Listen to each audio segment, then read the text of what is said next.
Talking about next day air. Next day air, more like yesterday's bullshit.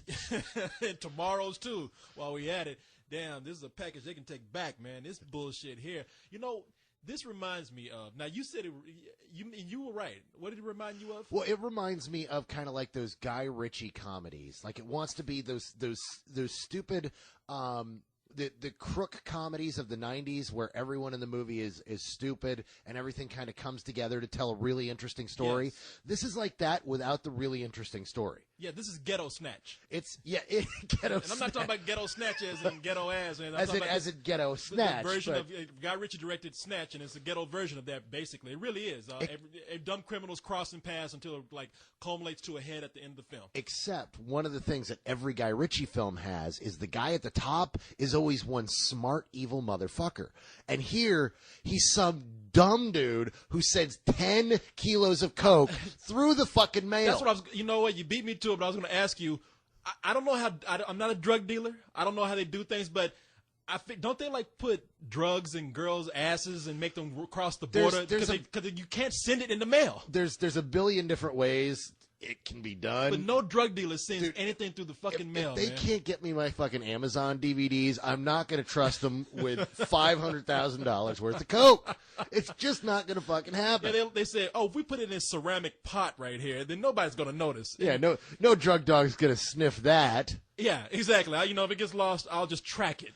And not only that, they don't use a real delivery service. They use the ghetto version of FedEx, NDA. Next Day, NDA. Yeah, Next Day Air. This is like those movies that you're talking about, combined with those real cheap, straight to DVD street comedies or rap documentaries. Rappers do this a lot. They make these straight to DVD movies about themselves. Yeah. So this felt like that combined with those Guy Ritchie movies you're saying, with no rappers in it.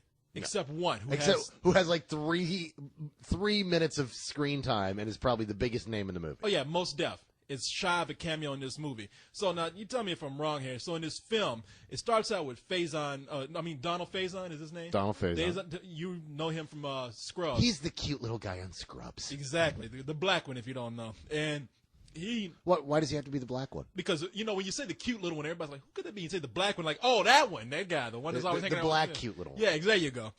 And he works for Next Day Air, and he is just a raging pothead. He is the biggest trifling fool you have ever seen. The guy cannot drive a car without a spliff hanging out of his mouth. Yeah, and he thinks that's fine. And they do like 12 jokes in the movie where it's like, you smell like pot, right? And he's like, oh yeah, like he doesn't fucking know. Now when you're driving those, if you've ever seen the UPS truck drive up, you see those guys. They got no fucking door on the side of the truck. This guy's lighting up while he's driving. He's lighting up while he's working, dropping packages everywhere. So it's only a matter of time before he fucks up major. And he does when there's this large, as you say, $50,000 worth of coke coming through in a cardboard box. Yeah. And since he's high, he does the delivery. It's supposed to be dropped off at the apartment of these Puerto Ricans. However, they're dropped off to the black guys next door, the black thugs next door. So you can guess what happens here. The Mexicans who have sent the package, they want their drugs back. The thugs, they're stupid. They're saying, oh, we got all this coke. You know what? Let's just keep it and sell it ourselves. Everybody's going to meet each other at the end, point guns at each other, and you could probably guess what happens from there. Yeah, that's pretty much the movie, and for some reason they feel like they've got to get Donald Faison back into the movie for some reason because they signed him to it. So they create this nonsensical thing where they've got to track him down, and then they find him, and they have to bring him back to figure out that it's in the next fucking apartment.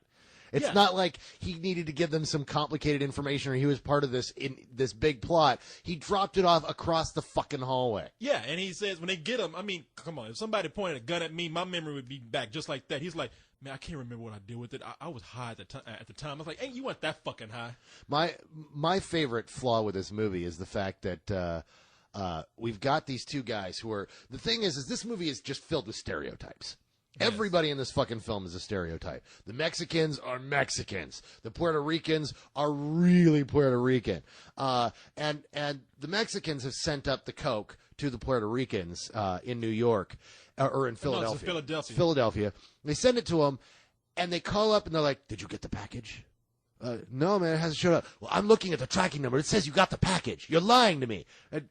He throws this big thing. He's going to come and kill these guys. And he never thought that, maybe I shouldn't have sent Coke through the mail. Maybe the package got lost. Like he said, you know what? Why don't you go next door and see if it's there? Just knock on the door real quick. Yeah, it's a ridiculous, strained movie that they have here.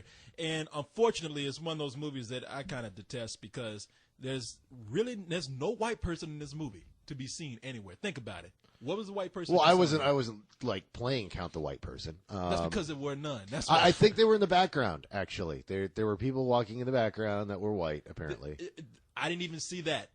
No, you know what? No. See, I was just saying. I really am thinking, and so in this movie, everyone is the worst of stereotypes. Yeah. Yeah, you say everyone's shifty, lazy, shiftless. Are they thuggish? Are they dangerous? Are they drug dealers? And not just that. The Puerto Ricans, when they're in trouble, the really super hot Puerto Rican girl does some voodoo ritual to give him good luck. Oh, she does Santeria. And then like there's a scene where the Mexicans are on the phone and like they're standing next to people playing with roosters celebrating a cockfight. And it's like Jesus fucking Christ. They couldn't be eating tacos at the same time. You couldn't go that extra.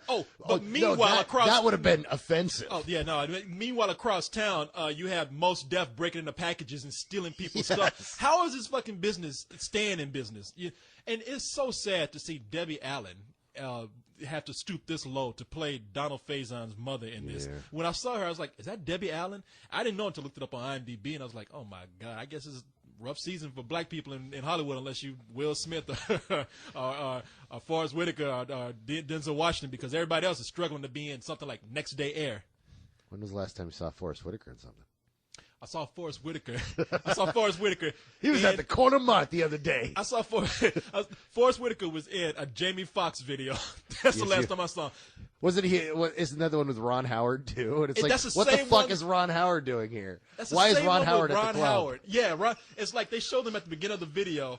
I know we get off topic, people. They showed him. We're way off topic. Yeah, it doesn't matter. I want to just say this. Jamie Foxx has made a video where he introduces, like it's going to be a thriller or something. He introduces the name like Ron Howard, Forrest Whitaker, and Samuel Jackson in my video. And what do? They just go to the club and look around. And that's it. And the song is called Going to the Club and Looking Around. Going to the club, looking around. Shorty.